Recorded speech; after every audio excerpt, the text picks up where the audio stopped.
Femi Awolowo, Sir Amadu Bello, Margaret Ekpo, Anthony Enahuru, Ladoke Akintola, Michael Okpara, Aminu Kano, Funmilayo Ransom Kuti, and other nationalists believe it was Nigeria's manifest destiny to lead the entire black race as the largest black nation on earth. For decades, the promise of our independence has been tested by profound social, economic, and political challenges, and we have survived. While we may not have achieved all the lofty dreams of our forebearers, we have not strayed too far from them. In 65 years since our independence, we have made tremendous progress in economic growth, social cohesion, and physical development. Our economy has experienced significant growth since 1960. Although it is much easier for those whose vocation is to focus solely on what ought to be, we must recognize and celebrate our significant progress. Nigeria today have access to better education and healthcare than in 1960. At independence, Nigeria had 120 secondary schools with a student population of about 130,000. Available data indicate that as of year 2024, there were more than 23,000 secondary schools in our country. At independence, we had only the University of Ibadan and Yaba College of Technology as the two tertiary institutions in Nigeria. By the end of last year, there were 274 universities, 183 polytechnics, and 236 colleges of education in Nigeria, comprising federal, state, and private institutions. We have experienced a significant surge in growth across every sector of our national life since independence. In healthcare, infrastructure, financial services, manufacturing, telecommunications, information, technology, aviation and defense, among others. Our country has experienced both the good and the bad times in its 65 years of nationhood. As is normal for every nation and its people, we fought a bitter and unavoidable civil war, experienced military dictatorships, and lived through major political crises. In all this, we weathered every storm and overcame every challenge with courage, grit, and uncommon determination.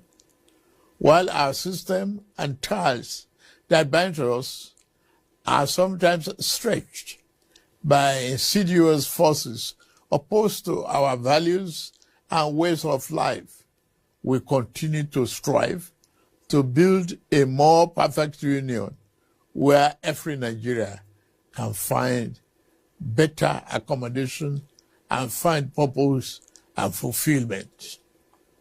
Fellow compatriots, this is the third time I will address you on our independence anniversary since I assumed office as your president on May 29, 2023. In the last 28 months of my administration, like our founding fathers and leaders who came before me, I have committed myself irrevocably to the unfinished nation-building business. Upon assuming office, our administration inherited a near-collapse economy caused by decades of fiscal policy distortions and misalignment that had impaired real growth. As a new administration, we face a simple choice: continue business as usual and watch our nation drift, or embark on a courageous fundamental reform path. We chose the path of reform. We chose the path of tomorrow over the comfort of today. Less than 3 years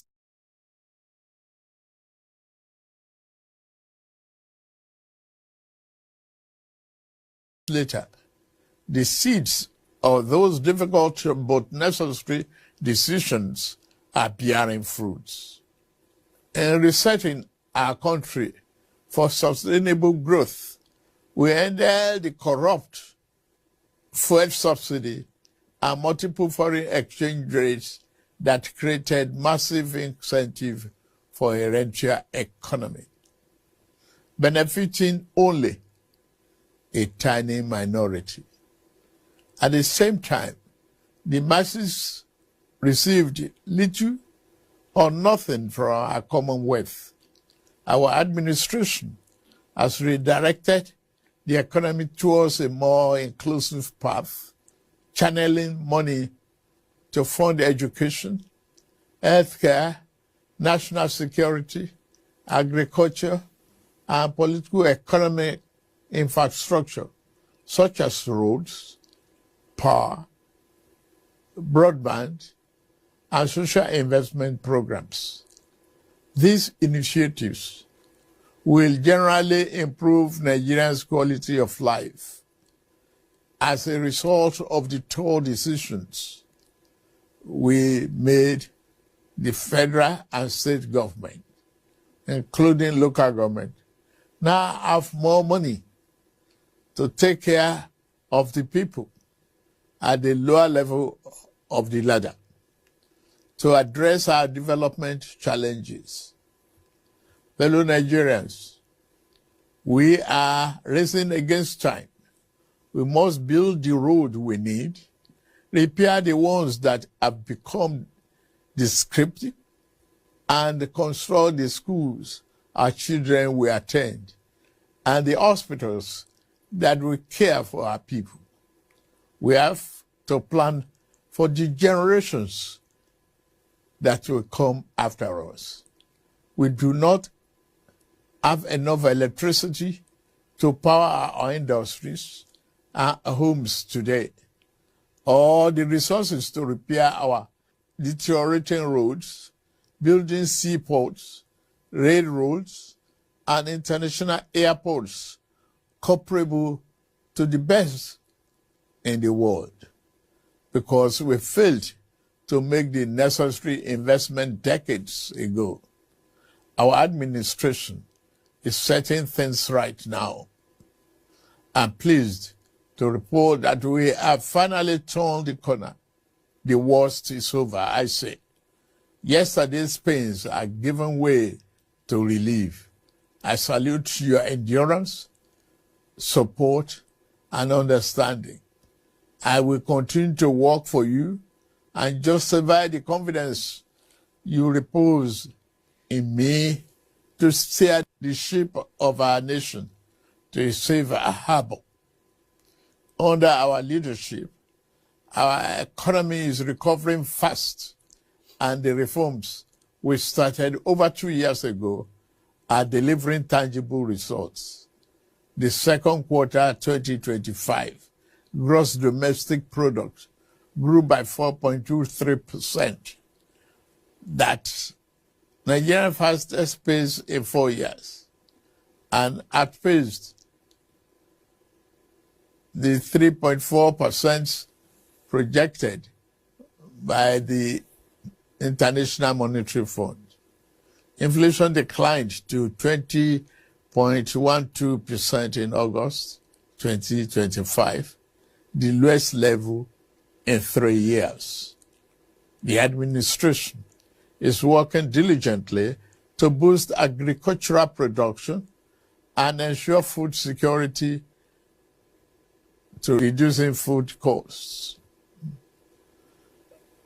In the last 2 years of our administration, we've achieved 12 remarkable economic milestones as a result of the implementation of our sound fiscal and monetary policies. We have attained a record-breaking increase in non-oil revenue, achieving 2025 target by August with over 20 trillion naira. In September 2025 alone, we raised 3.65 trillion. That is 411% higher than the amount raised in May year 2023. We have restored physical health. Our debt service to revenue ratio has been significantly reduced from 97% to below 50%. We have paid down the infamous ways and means advances that threaten our economic stability and triggered inflation. Following the removal of the corrupt petroleum subsidy, we have freed up trillions of naira for targeted investment in the real economy and social programs for the most vulnerable, as well as all tiers of government. We have a stronger foreign reserve position today than 3 years ago. Our external reserves increased to 42.03 billion this September, the highest since 2019. Our tax to GDP ratio has risen to 13.5% from less than 10%. The ratio is expected to increase further when new tax law takes effect in January. The tax law is not about increasing the burden on existing taxpayers, but about expanding the base to build the Nigeria we deserve and providing tax relief to low-income earners. We are now a net exporter. Nigeria has recorded a trade surplus for 5 consecutive quarters. We are now selling more to the world than we are buying, a fundamental shift that strengthens our currency and creates jobs at home. Nigeria's trade surplus increased by 44.3% in the second quarter of year 2025 to 7.46 trillion.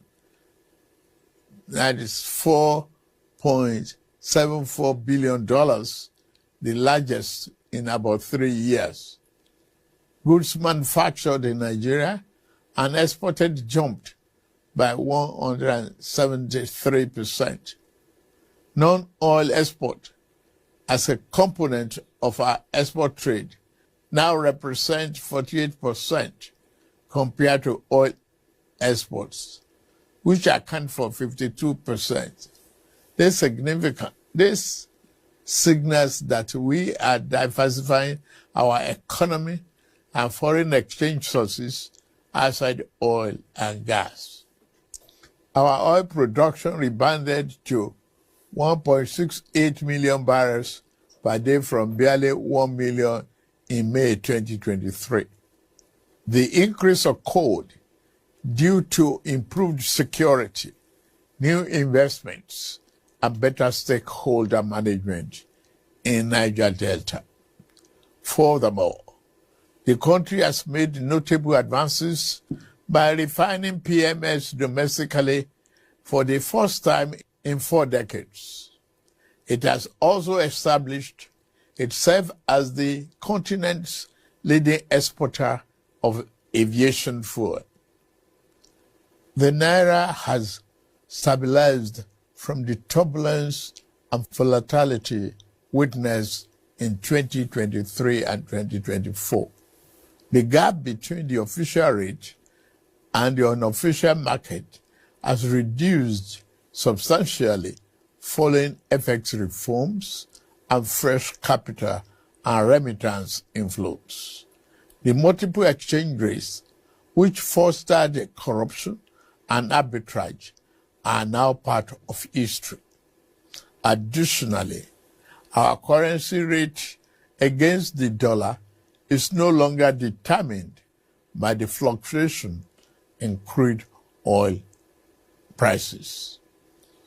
Under the Social Investment Program, to support poor households and vulnerable Nigerians, 330 billion has been disbursed to 8 million households, many of whom have received either one or two out of 3 tranches of the 25,000 naira each. Coal mining recovered dramatically from a 22% decline in Q1 to 57.5% growth in second quarter of 2025, becoming one of the Nigeria's fastest growing sectors. The solid mineral sector is now pivotal in our economy, encouraging value-added production of minerals extracted from our soil. The administration is expanding transport infrastructure across the country, covering rail, road, airports, seaports. Rail and water transport grew by over 40% and 27% respectively. The 284-kilometer Kano-Katsina-Maradi standard gauge rail project and the Kaduna-Kano rail line are nearing completion. Work is progressing well on legacy Lagos-Calabar Coastal Highway and Sokoto-Badagry Highway. The Federal Executive Council recently approved $3 billion to complete the Eastern Railway project. The world is taking notice of our efforts. Sovereign credit rating agencies have upgraded our outlook for Nigeria, recognizing our improved economic fundamentals. Our stock market is experiencing an unprecedented boom, rising from all-share index of 55,000 points in May 2003 to 142,000 points as of September 26, 2025. At its last MPC meeting, the central bank slashed interest rate for the first time in 5 years, expressing confidence in our country's macroeconomic stability. On security, we are working diligently to enhance national security, ensuring our economic experiences improved growth and performance. The officers and men of our armed forces and other security agencies are working tirelessly and making significant sacrifices to keep us safe. They are winning the war against terrorism, banditry, and other violent crimes. We see their victories in their blood and sweat to stamp out Boko Haram terror in the northeast, IPOB ESN terror in southeast, and banditry and kidnapping. We must continue to celebrate their gallantry and salute their courage on behalf of a grateful nation. Peace has returned to 100 of our liberated communities in the northwest and Northeast, and thousands of our people have returned safely to their homes. I have a message for you, you young people.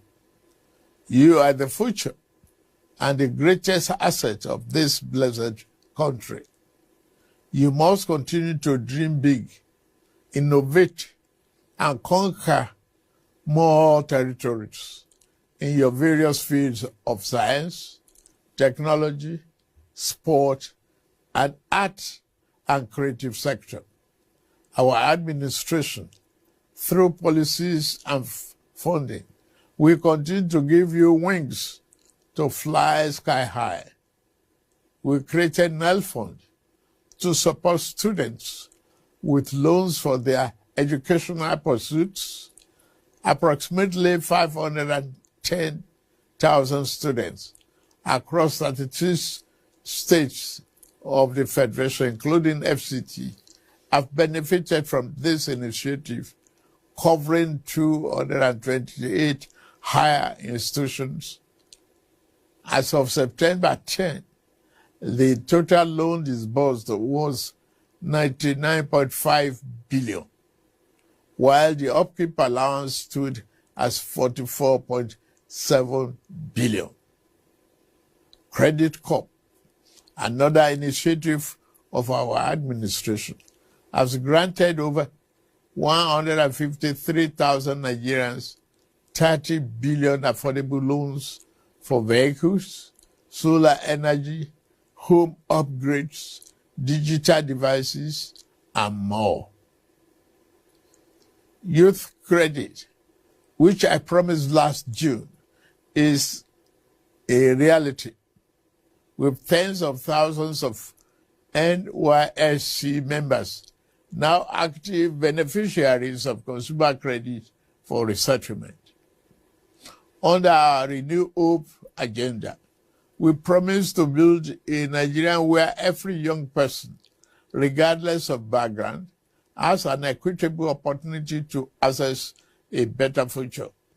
Thus, the investment in digital and creative enterprise, IDICE program, the Bank of Industry, is driving the program in collaboration with the African Development Bank, the French Development Agency, and the Islamic Development Bank. This initiative is at the cusp of implementation. Our last 2 years, we have collaborated with our partners to launch the program, supporting our young builders and dreamers in the technology and creative sector. This is a message of hope, fellow Nigerians. I have always candidly acknowledged that this reform have come with some temporary pains. The biting effects of inflation and the rising cost of living remains a significant concern to our government. However, the alternative of allowing our country to descend into economic chaos or bankruptcy was not an option. Our macroeconomic progress has proven that our sacrifices have not been in vain. Together, we are laying a new foundation cast in concrete, not on quicksand. The accurate measure of our success will not be limited to economic statistics alone, but rather in the food on our family tables, the quality of education our children receive, the electricity in our homes, and the security in our communities. Let me assure you of administration's determination to ensure that the resources we have saved and the stability we have built are channeled into these critical areas. Today, the governors at the state level and the local government's autonomy are yielding more development, right in our face. Therefore, on this 65th anniversary of our independence, my message is hope and a call to action. The federal government will continue to do its part to fix the plumbing in our economy. Now, we must all turn on the taps of productivity, innovation, and enterprise, just like the Ministry of Interior has done with our travel passports, by quickening the processing. In this regard, I urge the subnational entities to join us in nation building. Let us be a nation of producers, not just consumers. Let us farm our land and build factories to process our produce. Let us patronize made in Nigeria. I say Nigeria first. All the goods, let us pay our taxes as well. Finally, let all hands be on deck. Let us believe once more in the boundless potential of our great nation. With Almighty God on our side, I can assure you that the dawn of a new, prosperous, self-reliant is here in Nigeria. Happy 65th Independence Anniversary. And may God continue to bless the Federal Republic of Nigeria. Amen.